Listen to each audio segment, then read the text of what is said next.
Hey guys, welcome to today's video. It's a good one. So got something in the mail. Let's check it out. This just arrived. My lovely 120 amp Dali BMS. A few moments later. Alright guys, I got the battery open. BMS is ready. I'm just going to swap out all these on the side here.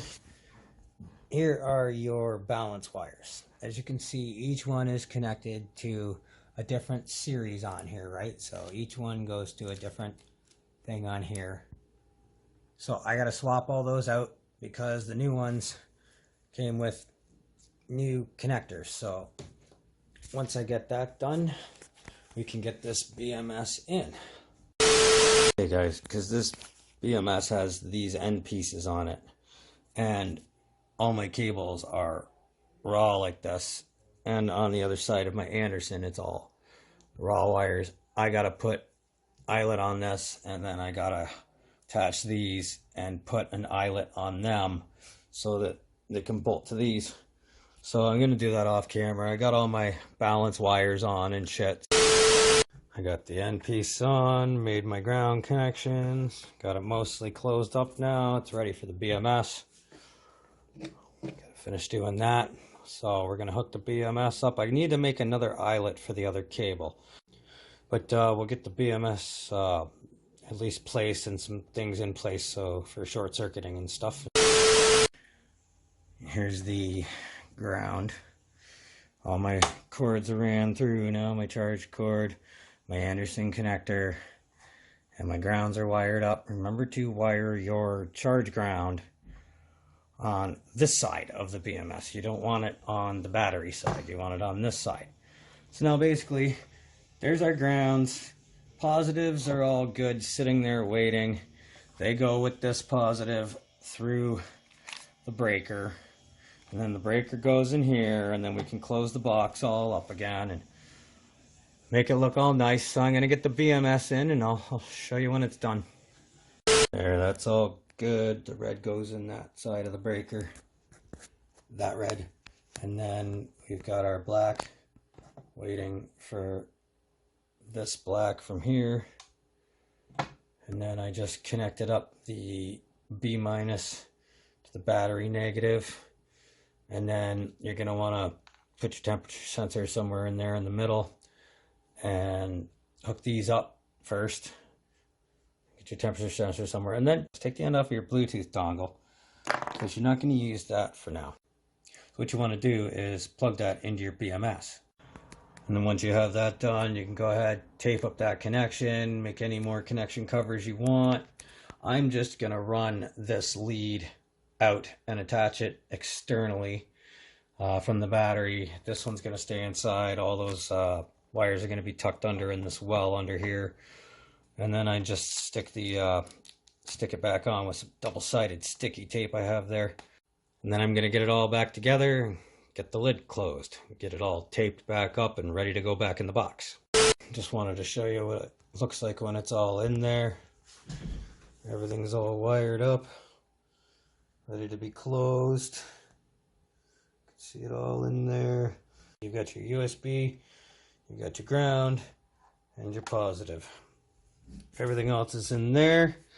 Now if you want, there's a smart BMS app you can download on your phone, and then connect the BMS, press the button on the Bluetooth module, and it should activate the BMS, and you'll see it in your BMS app. But I'm going to get this all closed up and get the BMS up and running and everything, and we'll go from there. Maybe I can grab another camera and show you what it looks like.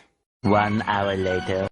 Alright, so this is the BMS screen I was talking about, but the only thing you got to be worried about is that little section right there. We're going to blow that up. So here it is all blown up. As you can see, number 5 here, there's our problem. So it's not the BMS. Obviously I got the new BMS in, but there's a problem with my battery. So now I got to pull apart my battery pack and split it down the middle because it's 40 amp hour, and that's how these are built. Friggin' tau. And then I got to figure out what line of cells, pull them all out, test all the cells, find out which ones work, if any, and then go out and get the same rated voltage at the same rated milliamp and put them in and spot weld them. Get it all back together and get it working again. I am dying to ride my bike and this keeps putting me behind. 2 hours later. Hey guys, it's starting to get late. I've been working on this all day. But strip 5, or whatever you want to call it, the line of batteries, you know, the line, it says number 5's out. So a way to figure that out is, look here, your first one's your ground, right? So that's your ground. And then if we get these out of the way, you can see, okay, ground, and then 1, 2, 3, 4, and 5. This guy right here. So these cells, we just bring that over to these right here. This line of cells could be that whole entire line, or unfortunately it could be this line and these are affected, or just these. I don't know. I have to figure out which ones are which, but it's one of these 2 rows right here on this side. The rest of the battery's fine. So I figure out which one of those, and yeah, I do what I just explained. 2,000 years later. Okay, so hopefully I can source some cheap cells. Depending on how cheap they are, depends on how quick I can get this pack fixed and get my bike up and running. But if you look, SS, INR 18650s, they're 3.7 volt and they're 2500 milliamp. So when I do replace this whole line of cells here, I have to make sure I replace them with 2500 milliamp cells. And then I have to make sure each one of those cells is balanced to the same voltage as the rest of the pack, so that when I put them back in, the whole pack's still balanced and matches. And then I can re-weld these back on and hopefully everything works good again. I can't see why it wouldn't. That's the last resort. I mean, we've done the BMS, we've done the controller, we've done the motor wires, we've done the throttle, we've done the 3-speed switch. I've done so many bloody things on this bike to try and figure out what the hell the problem is, and it came right down to the bloody batteries right here. This whole freaking row of batteries is just garbage. Now I just have to source out some batteries. Hopefully I can buy some at a decent price.